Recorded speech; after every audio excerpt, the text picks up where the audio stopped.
খারাপ স্বপ্ন থেকে বাঁচার উপায় কি? আমরা গত ভিডিওতে আমরা খারাপ স্বপ্ন সম্পর্কে বিস্তারিত আমরা আলোচনা করেছিলাম। তো আজকের ভিডিওতে আমরা আলোচনা করব যে খারাপ স্বপ্ন থেকে কিভাবে আমরা বাঁচতে পারবো, কোন কোন কাজ করলে, ঘুমানোর সময় কোন কোন কাজ করলে, কোন কোন দোয়া পড়লে, কি কি আমল করলে আমরা ঘুমের মধ্যে খারাপ স্বপ্ন দেখব না, এই খারাপ স্বপ্ন আসবে না, শয়তান আমাদেরকে ক্ষতির মধ্যে ফেলতে পারবে না। আজকে আমরা সে সম্পর্কে আলোচনা করবো ইনশাআল্লাহ। এজন্য ভিডিওটা যদি আপনার জন্য হয়ে থাকে অবশ্যই ভিডিওতে একটা লাইক দিবেন এবং চ্যানেলে নতুন হয়ে থাকলে অবশ্যই চ্যানেলটি সাবস্ক্রাইব করবেন। আমাদের সমাজের অনেক মানুষ, অনেক ছোট বাচ্চা, অনেক বৃদ্ধ বৃদ্ধা, অনেকেই যুবক যুবতী, প্রায় সকলেই ঘুমের মধ্যে চিৎকার করে ওঠে, খারাপ স্বপ্ন দেখে, অস্থির হয়ে যায়, বুক ধরফর করে। কারণ খারাপ স্বপ্নগুলো এরকম, সে দেখতে পায় যে সে মৃত্যুবরণ করতেছে, অথবা সে পানিতে ডুবে মরে যাচ্ছে, অথবা সে আগুনে পুড়তেছে, অথবা কাউকে পুড়তে দেখতেছে, অথবা কোনো বিষাক্ত প্রাণী তাকে কামড় দিচ্ছে, বা কোনো কুকুর বা এরকম বিষাক্ত প্রাণী তাকে তাড়া করতেছে কামড়ানোর জন্য। এরকম ভীতিজনক, খারাপ, কষ্টদায়ক স্বপ্ন সে দেখতেছে। এই স্বপ্নগুলো দেখার পর আমাদের সমাজের অনেক মানুষ ঘুম থেকে জাগ্রত হওয়ার পর কিরকম একটা অস্থিরতা ভাব তাদের মধ্যে কাজ করে, একটা খারাপ একটা চিন্তা ভাবনা তাদের মধ্যে কাজ করে। এরকম আমরা অস্থির হয়ে যাই, পেরেশান হয়ে যাই। তো এইরকম খারাপ স্বপ্ন থেকে বাঁচতে, এই খারাপ স্বপ্নগুলো যেন আমরা না দেখি, এটা অনেক মানুষ চায়, অসংখ্য মানুষ চায়। কিন্তু এই খারাপ স্বপ্ন প্রায় দেখে, ইদানিং মানে প্রায় রাতে তারা এই খারাপ স্বপ্ন দেখে, কিন্তু খারাপ স্বপ্ন থেকে তারা যে বেরিয়ে আসবে এটা কি তারা পারে না। তো আজকে আমরা সেই খারাপ স্বপ্ন থেকে বাঁচার উপায় সম্পর্কে আমরা আলোচনা করবো ইনশাআল্লাহ। এই খারাপ স্বপ্ন থেকে বাঁচতে প্রতি রাতে ঘুমানোর আগে অবশ্যই আমাদের উজু করে শুইতে হবে। এই খারাপ স্বপ্ন থেকে বাঁচার প্রথম নম্বর উপায় কি? ঘুমানোর আগে উজু করে কি ঘুমানো। কারণ এই খারাপ স্বপ্নটা আল্লাহ তাআলার পক্ষ থেকে আসে না, এই খারাপ স্বপ্ন আসে শয়তানের পক্ষ থেকে। বিশ্বনবী সাল্লাল্লাহু আলাইহি ওয়াসাল্লাম বলেছেন যে খারাপ স্বপ্ন মানুষকে শয়তান দেখায়, এটা শয়তানের পক্ষ থেকে আসে। এই কারণে আমরা খারাপ স্বপ্ন থেকে বাঁচতে আমরা প্রথম নম্বর আমাদের জন্য করণীয় হলো আমরা উজু করে ঘুমাবো। দ্বিতীয় নম্বরে হলো ঘুমের যে দোয়া, ঘুম যাওয়ার সময় যে দোয়া, আমরা এই দোয়াটা পরে আমরা ঘুমাবো। আল্লাহুম্মা বিইসমিকা আমুতু ওয়া আহইয়া।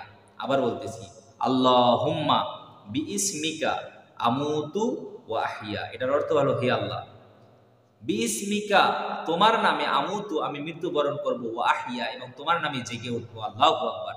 হে আল্লাহ, আমি তোমার নামেই মৃত্যুবরণ করব এবং তোমার নামেই জেগে উঠবো। এই কারণে ঘুমানোর আগে আমরা অবশ্যই এই দোয়াটা পরে আমরা ঘুমাবো ইনশাআল্লাহ।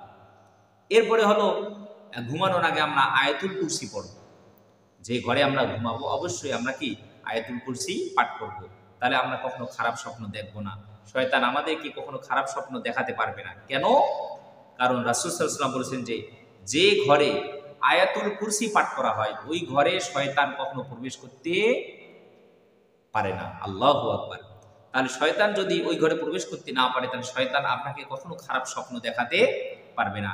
এই কারণে অবশ্যই আমরা রাতের বেলায় ঘুমানোর আগে আমরা অবশ্যই আয়াতুল কুরসি আমরা পাঠ করি, তারপরে আমরা কি ঘুমাবো। আয়াতুল কুরসি হলো সূরাতুল বাকারার 255 নম্বর আয়াত, অর্থাৎ তৃতীয় পারার মাঝখান থেকে শুরু এবং শেষের এক আয়াতের আগ পর্যন্ত শেষ হয়ে যায়।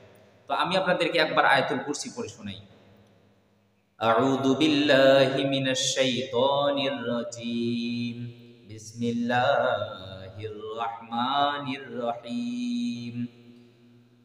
আল্লাহু লা ইলাহা ইল্লা হুয়াল হাইয়ুল কাইয়্যুম লা তাখুযুহু সিনাতুন ওয়া লা নাওম লাহু মা ফিস সামাওয়াতি ওয়া মা ফিল আরদ মান দাল্লাযী ইয়াশফা'ু 'ইনদাহু ইল্লা বিইذনিহি ইয়া'লামু মা বাইনা আইদিহিম ওয়া মা খালফাহুম ওয়া লা ইউহীতুনা বিশাইইম মিন 'ইলমিহি ইল্লা বিমা শা'a ওয়াসি'a কুরসিয়্যুহুস সামাওয়াতি ওয়াল আরদ ওয়া লা ইয়াউদুহু হিফযুহুমা ওয়া হুয়াল আলিয়্যুল আযীম।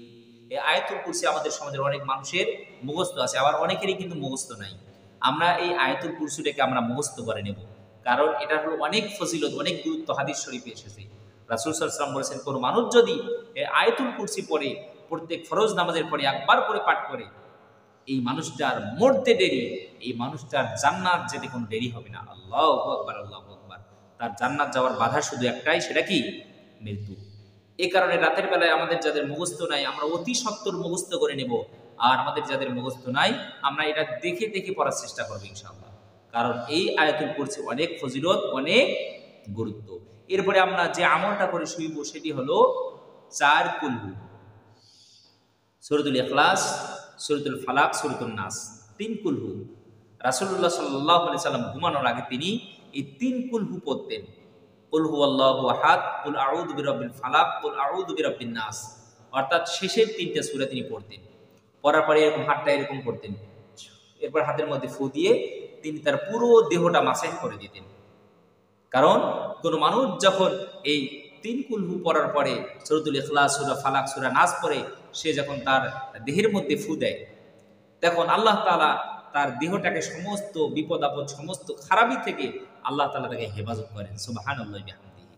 এই কারণে আমরা ঘুমানোর আগে আমরা অবশ্যই কুল আউযু বিরাব্বিল ফালাক, কুল আউযু বিরাব্বিন নাস এবং কুল হুয়াল্লাহু আহাদ, এই 3টে সূরা পড়ে আমরা আমাদের দেহটাকে ফু দেব, অথবা কি আমরা এই 3 কুলহু আমরা পাঠ করে তারপরে আমরা শুইব।